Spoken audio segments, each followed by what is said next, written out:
હાલો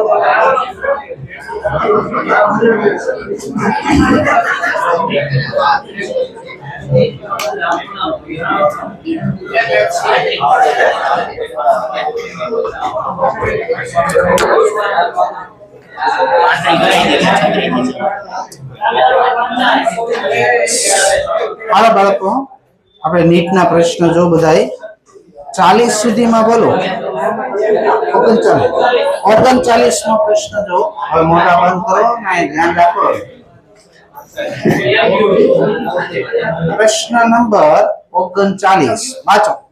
સ્થિર hydrogen પરમાણુમાં electron 5મી કક્ષામાંથી ધરા સ્થિતિમાં આવે ત્યારે ફોટોન ઉત્સર્જિત થાય છે, તો પરમાણુએ પ્રાપ્ત કરેલો વેગ શોધો. તો કેટલી ફોટોનની ઊર્જા કેટલી હશે? ઊર્જાનું સૂત્ર શું છે? RC. Z તો એક જ 1/n1 square - 1/n2 square. RC H આવતો છે. કઈ કક્ષામાંથી કઈ કક્ષામાં આવે? 5મી કક્ષામાંથી ધરાસ્થિતિ 1 નો વર્ગ. RCH લસાઅ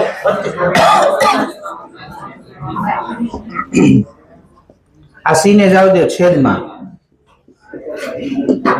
RH 24. આ શું છે કેતો?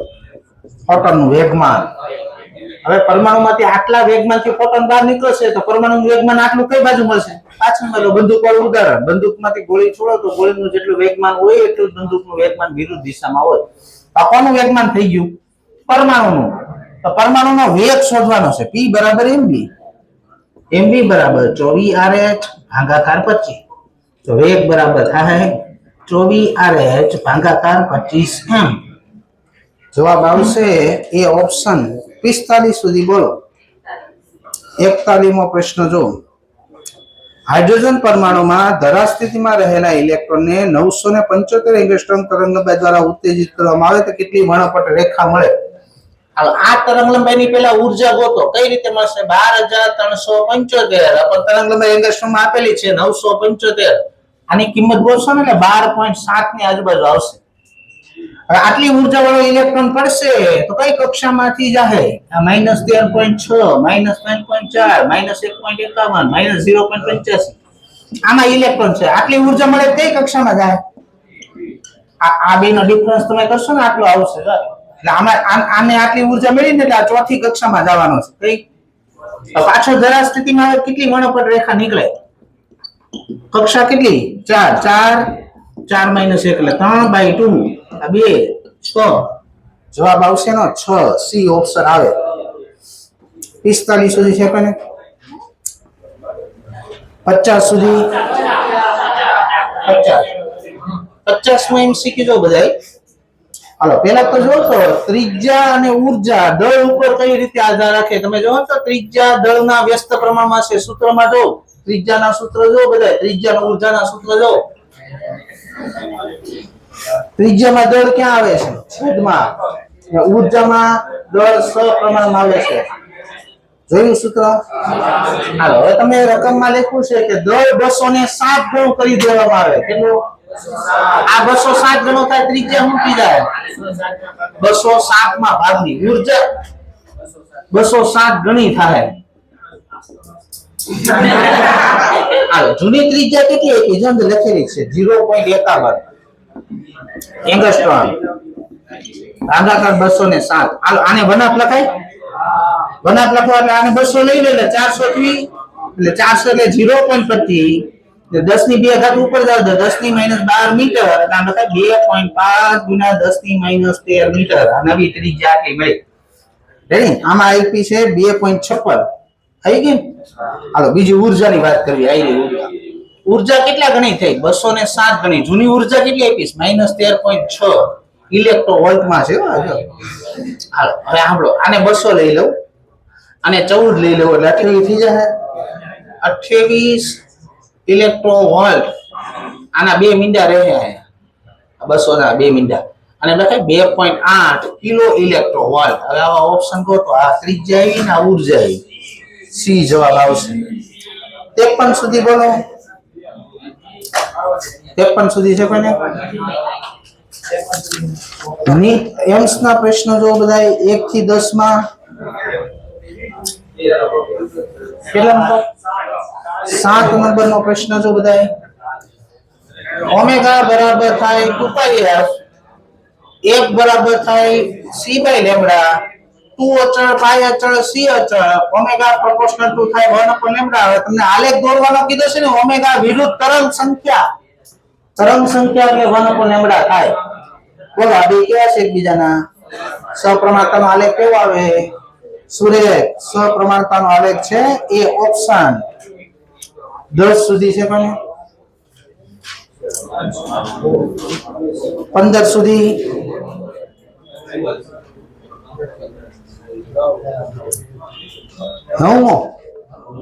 લાક્ષણિક એક્સરે ઉત્પન્ન થવાનું કારણ મેં તમને એક્સરે સમજાવ્યું કે એક્સરે ટ્યુબ એમાં શું થાય? વધારે ઉર્જા વાળો ઇલેક્ટ્રોન ટાર્ગેટ આરે અથડાય, ઇલેક્ટ્રોનની ઉર્જા ટાર્ગેટ પરમાણુને મળશે, ટાર્ગેટ પરમાણુ ઉત્તેજિત અવસ્થામાં જતો રહે, પાછો ધરા સ્થિતિમાં આવે એટલે એક્સરે ઉત્પન્ન થાય છે. ઓપ્શન વાંચો, આવી જાય. બી ઓપ્શન આવે. પરમાણુમાં ઇલેક્ટ્રોન વધારે ઉર્જાથી ઓછી ઉર્જાની કક્ષામાં જવાથી એક્સરે ઉત્પન્ન થાય. બોલો એમ પછી 19. હા, ન્યા ભૂલ છે. બી ઓપ્શન આવે. અંતરના વેગ લખ્યું છે ને વર્ગ આવે. અંતરના આપણે ખબર આલ્ફા કણનું પ્રક્રિયાનું ઉત્પન્ન થાય છે. આલ્ફા કણ ન્યુક્લિયસ ઉપર આઘાત કરો, ન્યુક્લિયસ પ્લસ આલ્ફા કણ પ્લસ બે વચ્ચે અપાકર્ષણના કારણે પ્રક્રિયા થાય ને, એની માર ખંટાઈ જાય ને. હા, તો શું આવે? ન્યુક્લિયસ અને આલ્ફા કણ વચ્ચે લાગતું અપાકર્ષણ બળ એ અંતરના વેગ લખાઈ ગયું છે ને વર્ગ આવે. વર્ગના વ્યસ્ત પ્રમાણમાં હોય છે. 25 સુધી બોલો. 25મો પ્રશ્ન જો. પ્રશ્ન નંબર 25.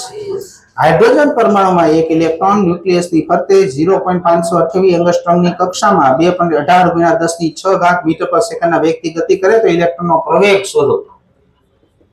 વર્તુળમય ગતિમાં કયો પ્રવેગ આવે? કેન્દ્રગામી પ્રવેગ. v ને r તો આપ્યા છે રકમમાં. વેગ કેટલો આપ્યો છે? 2.18 એનો વર્ગ 2.18 × 2.18 10⁶ છે એનો વર્ગ 10⁻12. ત્રિજ્યા આપી તમને 0.528 એંગસ્ટ્રોમ. હાલો આને સમજી લ્યો. 2.5 લઈ લો તો 625 થાય. આ વનાપ ઉપર જાય તો 1250 થાય. 625 ના ડબલ 1250. 2 પોઈન્ટ આના કાપો એટલે 12.5 × 10 આ ઉપર જાય તો 22 આની આજુબાજુનો ઓપ્શન ગોતો. 22 વાળો ઓપ્શન કયો છે? બી જવાબ આવે. 30 સુધી છે કોઈને? 26મો પ્રશ્ન જો. બોલો ચુંબકીય ક્ષેત્રનું સૂત્ર શું લખાયું હતું? 12.58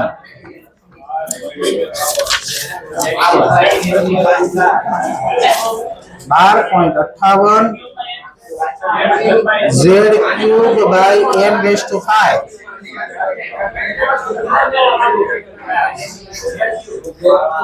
હા બસ આવી રીતે ભણજો તમે બધા.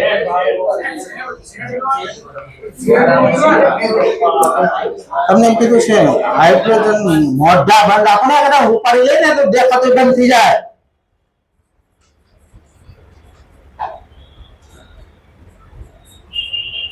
હાઇડ્રોજન પરમાણુમાં ધરા સ્થિતિમાં 5 × 10⁻11 મીટર તો કેન્દ્ર પર ચુંબકીય ક્ષેત્ર કેટલું હોય? આ સૂત્ર યાદ રાખવાનું કીધું. 12.58 z³/n⁵. હાલો લખ્યું છે અંદર હાઇડ્રોજન છે એટલે z1, ધરા સ્થિતિ છે એટલે a ને 1, આ બે 1 તો વધ્યું હું 12.58 ટેસ્લા લખવા મળો.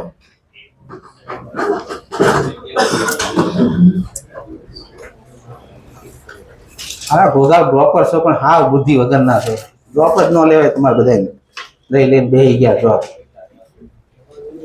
મોઢા બંધ રહેતા જ નથી હરાવના.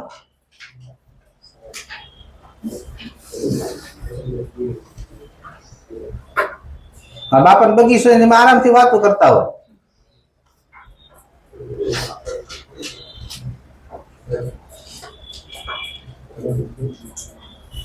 ડોક્ટર 2 મહિના રહ્યા છે તો બુદ્ધિ નથી હાલતી. આપણે કઈક કરવી એને વાતો કરવી. નવરા પડો તો કઈક વાર્તા લખતા હોય તો અમુક તો એવા છે ને આમાં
હાલો એમ્સમાં કોઈને કઈ પ્રશ્ન હવે નહીં? નવો પાઠ જો છે કોઈને પ્રશ્ન?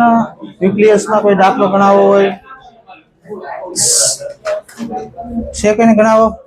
27મો એમ્સમાં 27મો દાખલો જો. બામર શ્રેણીમાં દૃશ્યમાન રેખાઓની સંખ્યા શોધો.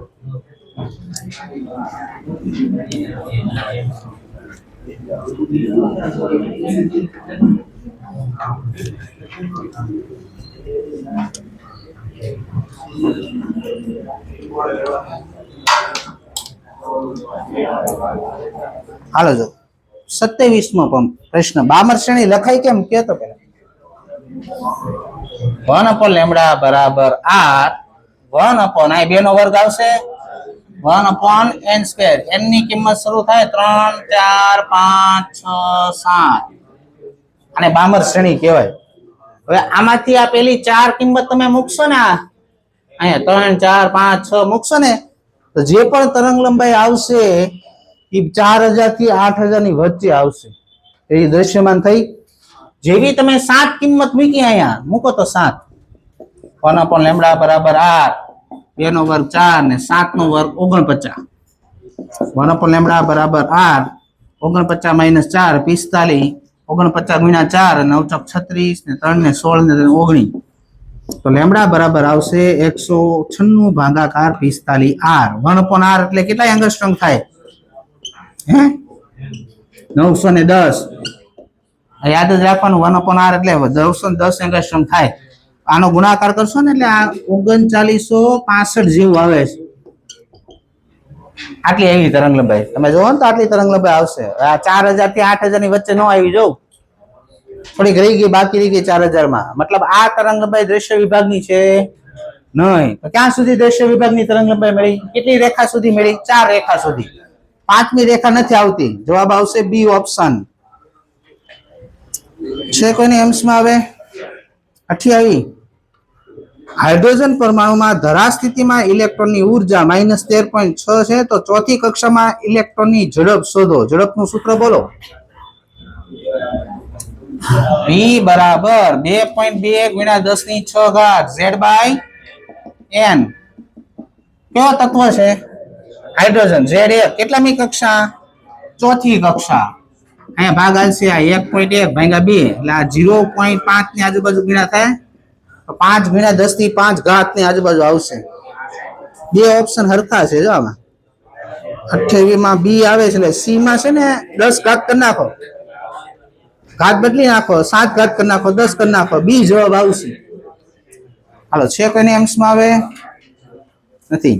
લખી નાખો પેલા બે દાખલા છે લખો. ભણવામાં ધ્યાન રાખો, મરી જાઓ તમને હજી કહું છું. અને વૈધું નથી, હવે મૂળ 4 પાઠ વૈધા છે ફિઝિક્સમાં. પેલું હમણાં બધું પતાવી દે. 1 મહિનો જ છે તમારા પાસે. ગમે એમ સમજાવે, બહુ સમજાવે, પણ નથી સમજવું તમારે. નવરા પડો તો તમારા પાસે કામ હોવું જોઈએ ભાઈ. રોજના 10 દાખલા લઈને આવવાનું ઘરે, 10 દાખલા ગણી નાખવાનું, અથવા નક્કી કરવાનું બાયોલોજીનો 2 પત્તા વાંચવા છે. ટાઈમ મળે એટલે વાંચવા મળવાનું.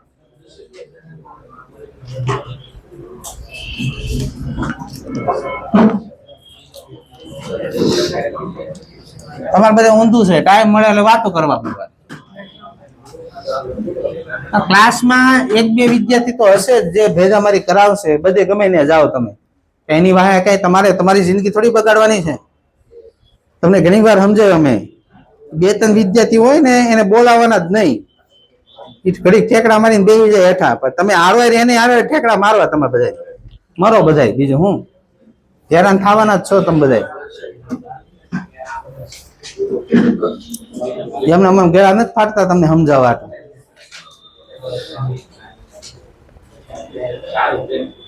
મેં તમને કીધું તું આના 3 વર્ષ પહેલા આવો તમારે જેવો ક્લાસ છે ને એવો ક્લાસ હતો. એનો વિદ્યાર્થી જયારે મળે તો કે થોડુંક ધ્યાન રાખ્યું હોત તો સારું હતું. એ તમે 2 વર્ષ આવો તો તમે કહો.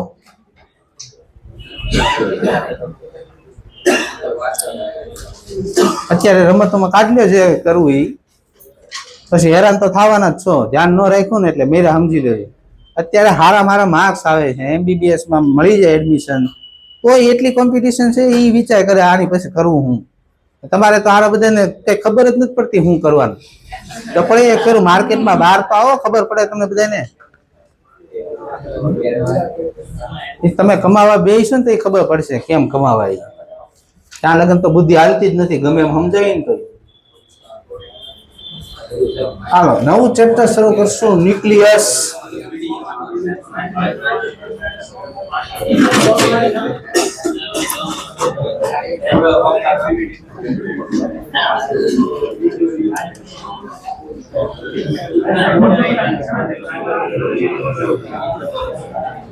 હાલ ધ્યાન રાખો. ન્યુક્લિયસ એક MCQ, આ બધા પાઠમાંથી એક MCQ જ આવશે. ન્યુક્લિયસ પરમાણુનો કેન્દ્ર ભાગ, જ્યાં પરમાણુનું સમગ્ર દળ કેન્દ્રિત થયેલું હોય તેને ન્યુક્લિયસ કહેવામાં આવે છે. ન્યુક્લિયસ કેનું બનેલું હોય? પ્રોટોન અને ન્યુટ્રોનનું. આ પ્રોટોન અને ન્યુટ્રોનનું ન્યુક્લિયસ બનેલું હોવાથી પ્રોટોન અને ન્યુટ્રોન બંનેને ન્યુક્લિયોન કહેવાય. ન્યુક્લિયોન શબ્દ આવે એટલે સમજવાનું પ્રોટોન ન્યુટ્રોન બે આવી જાય. પ્રોટોન અને ન્યુટ્રોન સંયુક્ત રીતે હું બોલાય ન્યુક્લિયસ ને. ન્યુક્લિયસ ને ક્યારે ન્યુક્લિયસ નો અભ્યાસ કરતા હોય તો ન્યુક્લિયસ નું બીજું નામ છે ન્યુક્લાઇડ. શું કહેવાય? હાલો અમને કહેતો કોઈ તત્વ હોય, કોઈ તત્વ અહીંયા શું લખો તમે? એ તત્વ પરમાણુ ક્રમાંક લખાય. અહીંયા શું લખાય? પરમાણુ ક્રમાંક છે ને પ્રોટોનની સંખ્યા દર્શાવે ન્યુક્લિયસમાં, અને પરમાણુ દળાંક હોય ને પ્રોટોન વત્તા ન્યુટ્રોનની સંખ્યા દર્શાવે. હવે આમાંથી હું આ ભાગ કરી નાખું ઝેડ તો શું થતું હશે? પ્રોટોન વત્તા ન્યુટ્રોન માંથી પ્રોટોન ઉડી જાય તો વચ્ચે હું આને બોલાય પ્રોટોન ન્યુટ્રોન અંક a - z જેટલા ન્યુટ્રોન હોય છે. હાલો એની પછી આવે છે સમસ્થાનિકો. ન્યુક્લિયસના પ્રકાર. પહેલા આવે છે આઇસોટોપ્સ, જેને તમે કેમિસ્ટ્રીમાં સમસ્થાનિક કહો ઈ આઇસોટોપ્સ. આઇસોટોપ્સ કોને કહેવાય? જેનો z સમાન હોવો જોઈએ, a અસમાન હોવો જોઈએ અને n અસમાન હોવો જોઈએ. આવા તત્વો હોય એને આઇસોટોપ્સ કહેવાય. જેમ કે ઉદાહરણ આપ્યું છે H11 H12 H13. આમાં જો z બધાના હરખા છે, a અલગ અલગ છે જો, ને n અલગ અલગ હશે. આ 1 - 1 એટલે આમાં 0 ન્યુટ્રોન, 2 - 1 એટલે આમાં 1 ન્યુટ્રોન, 3 - 1 એટલે આમાં 2 ન્યુટ્રોન. ન્યુટ્રોન આમ કહેવાય અલગ અલગ. આ એકબીજાને શું બોલાય? આઇસોટોપ, સમસ્થાનિક. પછી આવે આઇસોબાર. આઇસોબાર કોને કહેવાય? જેનો z અસમાન હોવો જોઈએ, a સમાન હોવો જોઈએ અને n અસમાન હોવો જોઈએ. જેમ કે ઉદાહરણ આપ્યું છે તમને H13 અને હિલિયમ-23. z કેવો છે?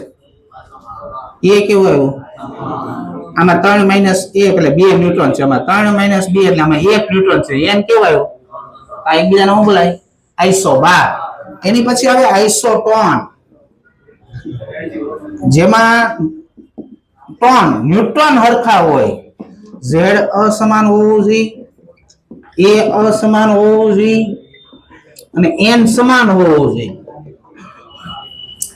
જેમ કે ઉદાહરણ આપ્યા છે બેરિલિયમ 4 9 અને બોરોન 5 10. તો z કેવો? અસમાન. a કેવો? અસમાન. આમાં ન્યુટ્રોન કેટલા? 9 - 4 5 ન્યુટ્રોન, 10 - 5 5 ન્યુટ્રોન. ન્યુટ્રોન કેવા? એકબીજાનો બોલાય આઇસોટોન. એની પછી આવે મિરર ન્યુક્લિયસ. મિરર ન્યુક્લિયસ કોને કહેવાય? જેમ કે આ તત્વ છે બેરિલિયમ 4 7. આમાં ન્યુટ્રોન કેટલા થાય? 7 - 4 એટલે 3 ન્યુટ્રોન છે. લિથિયમ 3 7. આમાં પ્રોટોન કેટલા? આમાં ન્યુટ્રોન કેટલા છે? 4. હવે આને કેમ મિરર ન્યુક્લિયસ કહે? તમે આને અરીસામાં જોવો ને, આમ અરીસો સમજો, આને અરીસામાં જોવો તો 3 આ બાજુ દેખાય, 4 આ બાજુ દેખાય.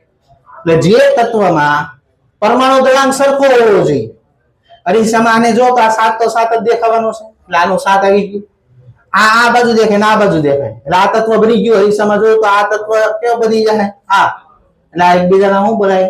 Mirror nucleus. જેમાં પ્રોટોન અને ન્યુટ્રોનની સંખ્યાની અદલા બદલી થયેલી હોય, પરમાણુ દળાંક સરખો હોય, એને મિરર ન્યુક્લિયસ કહેવામાં આવે છે. હાલો એની પછી આવે ન્યુક્લિયસનું કદ. ન્યુક્લિયસની ત્રિજ્યા શોધવાનું સૂત્ર છે r0 a⁻⁰. r0 ને બોલાય અચળાંક. એની કિંમત છે 1.2 ફેમ્ટોમીટર ફર્મી, 10⁻15 મીટર. આના 10 દાખલા છે નીકળે. r બરાબર r0 a⁻⁰ ન્યુક્લિયસની ત્રિજ્યા. ન્યુક્લિયસનું કદ કેમ લખાય? ન્યુક્લિયસ હોય ગોળ, ગોળનું કદ 4/3πr³. આ ત્રિજ્યાનો ક્યુબ. r ક્યુબ, આનો ક્યુબ કરશો એટલે ઘનનું નીકળી જાય. આ કદ થયું. ન્યુક્લિયસની ઘનતા. હાલો સાંભળો, મને એમ કહેતો તમને ઈ તો બધાને ખબર હશે કે પ્રોટોન અને ન્યુટ્રોન દળ હરખું જોઈએ બે, 1.67 × 10⁻⁻27 kg. આમાં ટોટલ પ્રોટોન ન્યુટ્રોન આવે કેટલા? એક પ્રોટોન નું દળ m લઈ લો તો આ ન્યુક્લિયસ નું દળ લખાય કેમ? m * a. Total proton neutron a જેટલા હશે આની અંદર. એક પ્રોટોન નું દળ હું m લઈ લો તો ન્યુટ્રોન નું દળ બે હરખું જાય. m લઈ લો, ટોટલ ન્યુક્લિયસ નું દળ લખાય કેમ? m * a. મૂકો અહીંયા. ઘનતા બરાબર દળ ભાગાકાર કદ. ન્યુક્લિયસ નું દળ કેમ લખાય? m * a. ને કદ ક્યાં છે ન્યુક્લિયસ નું? 4/3πr³ a. એ ઉડી ગયા. હવે હું જોયું, હવે તમે જોયું આ એ ઉડી ગયા. આ બધી અચળ કિંમત છે. આ પ્રોટોન નું દળ છે 1.67 × 10⁻27 kg. આ અચળ, આ નોટની કિંમત આની બાજુ. આ બધી કિંમત મૂકશો ને, ન્યુક્લિયસ ની ઘનતા આવશે 2.38 × 10⁻17 kg/m³. ગમે એ તત્વ હોય એની ઘનતા આટલી જ હોય, ગમે એ થતું હોય. આ નીટમાં 2 વાર પૂછાણું, JEE માં 5 વાર પૂછાયેલું યાર. તમને ગમે એ ફેરવીને આપે. ગમે એ તત્વ હોય એની ન્યુક્લિયસની ઘનતા એક સમાન જ હોય, એલ્યુમિનિયમ હોય કે બોરોન હોય, ગમે એ તત્વ હોય એની ન્યુક્લિયસની ઘનતા હરકી જ રહે. હુકામે હરકી રહે છે? આમાં એ શું થાય છે? ઉડી જાય. હા, બધું આ ઉડી જાય તો ચાલ થઈ ગયું બધું. એની પછી હવે ન્યુક્લિયર બળો. ન્યુક્લિયસમાં પ્રોટોન અને ન્યુટ્રોનને જકડી રાખતા બળને ન્યુક્લિયર બળો કહેવાય. તમને ખબર છે ન્યુક્લિયસમાં પ્રોટોન હોય, વધારે પ્રોટોન હશે તો આ પ્રોટોન પર વચ્ચે અપાકર્ષણ થાય, પ્રોટોન બહાર ન જતો રહે. હાલો સાંભળજો. આ ન્યુક્લિયસમાં વધારે પ્રોટોન હોય તો પ્રોટોન વચ્ચે શું થાય? તો પ્રોટોન બહાર જતા રહેવા જોઈએ ને. કેમ બહાર નથી જતા? તો કુદરતમાં મૂળ 4 મૂળભૂત બળો આવે. નામ આવડે 4 મૂળભૂત બળોના? સ્ટ્રોંગ ન્યુક્લિયર બળ, વીક ન્યુક્લિયર બળ, વિદ્યુત ચુંબકીય બળ અને ગુરુત્વાકર્ષણ બળ. સૌથી પ્રબળ આવે સ્ટ્રોંગ ન્યુક્લિયર બળ અને સૌથી વીક આવે ગુરુત્વાકર્ષણ બળ. હાલો સાંભળો. આ પ્રોટોન વચ્ચે કુલંબીય અપાકર્ષણ બળ થાય છે, એની કરતા વચ્ચે લાગતું સ્ટ્રોંગ ન્યુક્લિયર બળ પ્રબળ હોય. આ પ્રોટોન ન્યુટ્રોન વચ્ચે લાગે, ન્યુટ્રોન વચ્ચે લાગે સ્ટ્રોંગ ન્યુક્લિયર બળ. તો જેટલું અપાકર્ષણ થાય એના કરતા વધારે શું થાય છે? એટલે ન્યુક્લિયસમાં પ્રોટોન ન્યુટ્રોન શું કરે? જકડી રાખે. તો ન્યુક્લિયસમાં પ્રોટોન અને ન્યુટ્રોનને જકડી રાખતા બળને સ્ટ્રોંગ ન્યુક્લિયર બળ કહેવામાં આવે છે. એના કારણે ન્યુક્લિયસ સ્થિરતા હોય. તો પ્રોટોન બધા બહાર નીકળી જાય ન્યુક્લિયસને તોડીને અપાકર્ષણના કારણે. ન્યુક્લિયર બળના ગુણધર્મ લઘુ અંતરીય હોય, માત્ર ન્યુક્લિયસની અંદર જ લાગે. પહેલો ગુણધર્મ શું? લઘુ અંતરીય. જો ને લખ્યું, એની અવધિ લખીશ 10⁻15 મીટર. શું છે 10⁻15 મીટર? ન્યુક્લિયસની રેડિયસ છે, ત્રિજ્યા છે ન્યુક્લિયસની. એ ન્યુક્લિયસની અંદર જ લાગે એમ કહે છે. ન્યુક્લિયર બળ સૌથી પ્રબળ બળ છે, બીજો ગુણધર્મ. ત્રીજું, ન્યુક્લિયર બળ આકર્ષી બળ છે, આ ત્રીજો ગુણધર્મ. તેના કારણે ન્યુક્લિયસની સ્થિરતા રહે છે. ન્યુક્લિયર બળ વિદ્યુતભાર પર આધાર રાખતું નથી. હવે ન્યુટ્રોન પાસે ક્યાં વીજભાર છે? તોય સ્ટ્રોંગ ન્યુક્લિયર બળ લાગે એની ઉપર. તો કેટલા ગુણધર્મ થયા બોલો તો? 4. બોલો. પહેલો લઘુ અંતરીય, બીજો પ્રબળ, ત્રીજો આકર્ષી અને ચોથો વિદ્યુતભાર પર આધાર રાખતું નથી. પૂછાયેલું છે આ નીટમાં. પાઈ મેસોન 3 પ્રકારના આવે. પોઝિટિવ પાઈ મેસોન, નેગેટિવ પાઈ મેસોન અને ન્યુટ્રલ પાઈ મેસોન. પોઝિટિવ પાઈ મેસોન ક્યારે ઉત્પન્ન થાય? જ્યારે પ્રોટોનનું રૂપાંતર ન્યુટ્રોનમાં થાય ત્યારે પોઝિટિવ પાઈ મેસોન. પ્રોટોન કેવો? ધન. ન્યુટ્રોન કેવો? વીજભાર રહે. આ ધન છે, કાંઈ ધન રાખવો પડશે ને તમારે. બે બાજુ સંરક્ષણ થવું જોઈએ. તો ક્યારેક કયો પાઈ મેસોન ઉત્પન્ન થાય? પોઝિટિવ. ન્યુટ્રોનનું રૂપાંતર પ્રોટોનમાં થાય તો આને વીજભાર નથી, આને ધન છે, કાંઈ શું રાખવો પડશે? આ ધન ઋણ ઉડી જાય ને ત્યારે નેગેટિવ પાઈ મેસોન હોય. વધારે ઉર્જા વાળો પ્રોટોન જ્યારે ઓછી ઉર્જા વાળો પ્રોટોનમાં રૂપાંતર થાય ત્યારે ન્યુટ્રલ પાઈ મેસોન ઉત્પન્ન. આ ધન એટલે આને તો વીજભાર રાખવાનો નહીં. ત્યારે અથવા વધારે ઉર્જા વાળો ન્યુટ્રોન જ્યારે ઓછી ઉર્જા વાળા ન્યુટ્રોનમાં ઉત્પન્ન થાય ત્યારે ન્યુટ્રલ પાઈ મેસોન ઉત્પન્ન થાય છે. તમને જો આટલા સમીકરણ આપ્યા છે. એટોમિક માસ નંબર. કાર્બન 612 પરમાણુ દળના 12મા ભાગને 1 mu તરીકે વ્યાખ્યાયિત કરવામાં આવે છે. 1 mu એટલે કેટલું દળ થાય? 1.67 × 10⁻27 kg. યાદ રાખજો. 1 mu ને શોર્ટકટમાં આમે લખે 1 u રતન લખે છે. 1 mu એટલે 1 u એટલે કેટલું દળ થાય? 1.67 × 10⁻27 kg. હવે તમને ઇલેક્ટ્રોન, પ્રોટોન અને ન્યુટ્રોનના દળ આપ્યા. જો આપણે kg માં તો આપણે આવડે જ છે. ઇલેક્ટ્રોનનું દળ kg માં કેટલું હોય? 9.1 × 10⁻31. પ્રોટોન અને ન્યુટ્રોન હરખા હોય. 1.67 × 10⁻27 kg. તમને AMU માં દળ આપ્યા. જો લેખા ઇલેક્ટ્રોનનું AMU માં દળ થાય 0.0005486 AMU. પ્રોટોન અને ન્યુટ્રોનના લગભગ હરખા થાય 0.1.007276 પ્રોટોનનું, 1.00865 એ ન્યુટ્રોનનું AMU માં દળ. હાલો, મોસ્ટ આઈમ્પી ઉર્જાનું દળમાં રૂપાંતર થાય તો કેટલી ઉર્જા છૂટી પડે? આઈન્સ્ટાઈનનું સૂત્ર. હાલો, 1 mu નું ઉર્જામાં રૂપાંતર કરવી કેટલી ઉર્જા મળતી હશે? જોઈએ 1 mu એટલે કેટલું દળ થાય? 1.67 × 10⁻27. સી ની કિંમત 3 × 10⁸ એનો વર્ગ 9 × 10 આ જૂલમાં મળશે બાળકો. કેમાં ઇલેક્ટ્રોવોલ્ટ કરવું હોય ને તો 1.6 × 10⁻19 વડે ભાગી નાખવાનું એટલે આ આવશે 931 મેગા ઇલેક્ટ્રોવોલ્ટ. તો તમને પૂછે 1 u બરાબર કેટલી ઉર્જા? 931 મેગા. દાખલામાં આપેલું હોય પણ નો આપેલું હોય તમને યાદ હોવું જોઈએ. ક્યારેક અમુક દાખલામાં નથી હોતા ને આપતા. એક એમયુ નું ઉર્જામાં રૂપાંતર કરો તો કેટલી ઉર્જા છૂટી પડે? 931 મેગા ઇલેક્ટ્રોવોલ્ટ. એની પછી આવે છે પેર પ્રોડક્શન અને પેર એનિહિલેશન. એટલે ગામા કિરણ હોય, ગામા કિરણ એ શું છે? એ કયો પેલા ગામા કિરણ છે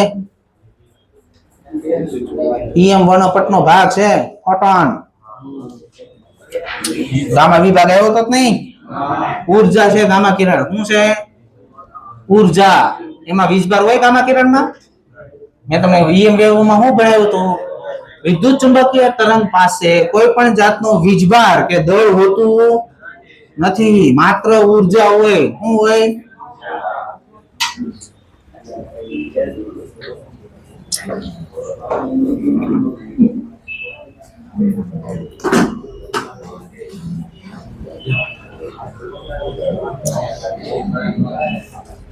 હાલો, ગામા કિરણ નું રૂપાંતર પોઝિટ્રોન અને ઇલેક્ટ્રોનમાં થાય.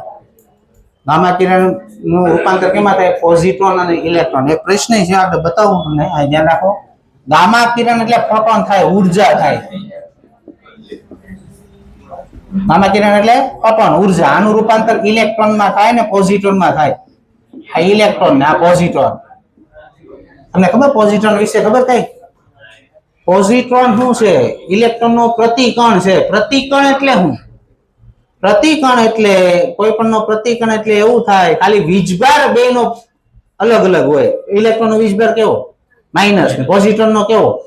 બાકી બધા ગુણધર્મ બે ના સરખા જ આવે. બે રાસાયણિક પ્રક્રિયા હરખી કરે, બે ના દળ હરખા, બાકી બધી વસ્તુ હરખી. ખાલી કેમાં ડિફરન્સ હોવો જોઈએ? વીજભાર ના. એકબીજાને શું કહેવાય? એને પ્રતિકણ કહેવાય. શું બોલાય? તો પોઝિટ્રોન છે ને ઇલેક્ટ્રોન નો પ્રતિકણ છે. પ્રતિકણ એટલે શું બોલો? ખાલી વીજભાર જ એકમાં પ્લસ માઇનસ હોય, બાકી બધા ગુણધર્મ બે ના કેવા? દળ ને વેગ ને આંતર બધું આવતું બે નું કેવું આવે?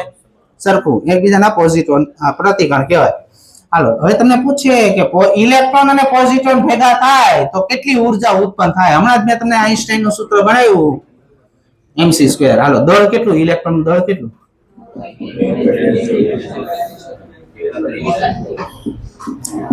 સી ની કિંમત કેટલી? વર્ગ છે ને. હાલો, આ અમને એમ કે આ બે ભેગા થાય બને છે શું?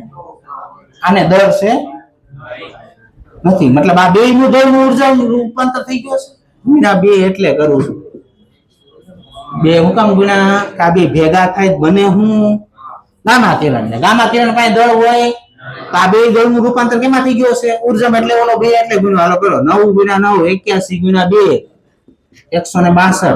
31 માં 16 આપી દો, 10 ની -15. આટલા જૂલ ઉર્જા ઉત્પન્ન થાય. ઇલેક્ટ્રોન ને પોઝિટ્રોન ભેગા થાય તો જૂલમાં ઉર્જા લખી હોય તો 162 ગુણ્યા 10 ની -15. દાખલા નંબર 29 સેલ્ફમાં આ દાખલો છે. 29 નંબરનો દાખલો છે. પૂછેલું છે ઇલેક્ટ્રોન અને પોઝિટ્રોન જોડાય ત્યારે ઉત્પન્ન થતી ઉર્જા કેટલી? અહીં 1.62 ગુણ્યા 10 ની -13 જૂલ. આ 29 નંબરનો દાખલો પૂરો. આ એનો જવાબ છે. આ દાખલો લખો એટલે લખી નાખો. આ આખું લખજો, આખું.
પછી હવે ન્યુક્લિયસની સ્થિરતા. હાલો, ન્યુક્લિયસની સ્થિરતાનો આધાર n/z ના ગુણોત્તર ઉપર રહેલો છે. n એટલે ન્યુટ્રોન અંક, હમણાં ભણાવ્યું ને. z એટલે પ્રોટોનની સંખ્યા. હવે અહીં સાંભળો, n/z નો ગુણોત્તર 1 હોય તો શું થાય? n અને z કોઈ ન્યુક્લિયસમાં જેટલા પ્રોટોન હશે એટલા જ ન્યુટ્રોન હોય તો શું થાય? આ ન્યુક્લિયસ સ્થિરતા પ્રાપ્ત કરશે કે નહીં? કરે જ ને. જો આ પ્રોટોન વચ્ચે શું થાય? આ પ્રોટોન વચ્ચે લાગે સ્ટ્રોંગ ન્યુક્લિયર બળ, પ્રોટોન ન્યુટ્રોન વચ્ચે લાગે ન્યુટ્રોન. તો આ બળની સાપેક્ષમાં અંદર સ્ટ્રોંગ ન્યુક્લિયર બળ શું થઈ જાય? વધી જાય. તો એ ન્યુક્લિયસ કેવું થઈ? સ્થિરતા પ્રાપ્ત કરે. કેવું? તો લખ્યું, જો હલકા ન્યુક્લિયસ માટે લગભગ n અને z સમાન હોય એટલે સ્થિરતા પ્રાપ્ત કરેલું હોય છે. હાલો, હવે કોઈ ભારે ન્યુક્લિયસ સ્થિરતા કેમ પ્રાપ્ત કરેલું હોય? આ ધ્યાન રાખો. એક ધારો કે ભારે ન્યુક્લિયસ છે, n/z નો ગુણોત્તર. ભારે ન્યુક્લિયસ કોને કહેવાય? એ કહેતો જેનો પરમાણુ ક્રમાંક વધારે હોય ને એને ભારે ન્યુક્લિયસ કહેવાય. તો પરમાણુ ક્રમાંક વધુ હોય ને આ ઓછો હોય તો આનો ગુણોત્તર કેટલો થાય? 1 કરતા ઓછો થાય ને. સાંભળજો, પરમાણુ ક્રમાંક વધારે છે મતલબ પ્રોટોન વધારે છે, ન્યુટ્રોન ઓછા છે. હા, હું લખ્યું જો, ભારે ન્યુક્લિયર સ્થિરતા હોય જ્યારે તેની પાસે ન્યુટ્રોન પ્રોટોન કરતા વધારે હોય. ન્યુટ્રોન વધારે રાખવાના. અમુક ભારે તત્વ છે 2 પ્રોટોન રાખે, ધારો કે 4 ન્યુટ્રોન રાખે. હવે મને એમ કહેતો આ પ્રોટોન વચ્ચે શું થાય? આકર્ષણ. સ્ટ્રોંગ ન્યુક્લિયર બળ કોની વચ્ચે લાગે? Proton neutron. આ બધા વચ્ચે લાગતું હોય સ્ટ્રોંગ ન્યુક્લિયર. તો આની સાપેક્ષમાં આ બળ શું થઈ જાય? વધી જાય. તો અમુક ભારે તત્વ છે એ સ્થિરતા હુકમ પ્રાપ્ત કરેલા હશે. એમાં ન્યુટ્રોનની સંખ્યા પ્રોટોન કરતા કેવી હશે? વધારે. અહીંયા લખ્યો છે જો, ભારે ન્યુક્લિયર સ્થિરતા હોય જ્યારે તેની પાસે ન્યુટ્રોન પ્રોટોન કરતા વધારે હોવા જોઈએ. તો ન્યુટ્રોન વચ્ચે લાગતું સ્ટ્રોંગ ન્યુક્લિયર બળ કોલંબિયા અપાકર્ષણ બળ કરતા વધારે થાય, તેથી તે સ્થિરતા પ્રાપ્ત કરેલા હોય. હવે અમુક તત્વ છે જેમાં પ્રોટોનની સંખ્યા વધી જાય તો શું થાય? ન્યુટ્રોન ઓછા, પ્રોટોન વધારે હોય તો શું થઈ જાય? આ પ્રોટોન વચ્ચે શું થાય? બધા વચ્ચે અપાકર્ષણ થાય. બધા વચ્ચે સ્ટ્રોંગ ન્યુક્લિયર બળ ઓછું થઈ જાય ને, કારણ કે ન્યુટ્રોન ઓછા છે. એટલે આ ઓછા છે, સ્ટ્રોંગ ન્યુક્લિયર બળ ઓછું થઈ જાય, આ બળ પ્રબળ થઈ જાય તો અસ્થિર તત્વ થઈ જાય. લગભગ કુદરતમાં છે ને z ગ્રેટર ધેન 83 હોય ને એવા તત્વમાં આ પ્રોબ્લેમ આવે છે. જેનો પરમાણુ ક્રમાંક 83 કરતા વધારે હોય એવા તત્વોમાં પ્રોટોનની સંખ્યા ન્યુટ્રોન કરતા વધારે હોય. એટલે કોલંબિયા અપાકર્ષણ બળ વધી જાય સ્ટ્રોંગ ન્યુક્લિયર બળ કરતા. એટલે એવા તત્વ કેવા કહેવાય? અસ્થિર. અસ્થિર તત્વ એટલે શું થાય ખબર? એમાં અસ્થિર તત્વ માંથી ક્ષય થાય, રેડિયો એક્ટિવિટી દર્શાવે, આલ્ફા બીટા ગામા ક્ષય થાય. યુરેનિયમ છે, થોરિયમ છે, પ્લુટોનિયમ છે, આ બધા અસ્થિર તત્વો છે. એમાંથી ક્ષય થાય, આલ્ફા ક્ષય, બીટા ક્ષય, ગામા ક્ષય થાય. એને બોલાય નૈસર્ગિક રેડિયો એક્ટિવિટી. શું બોલાય એને?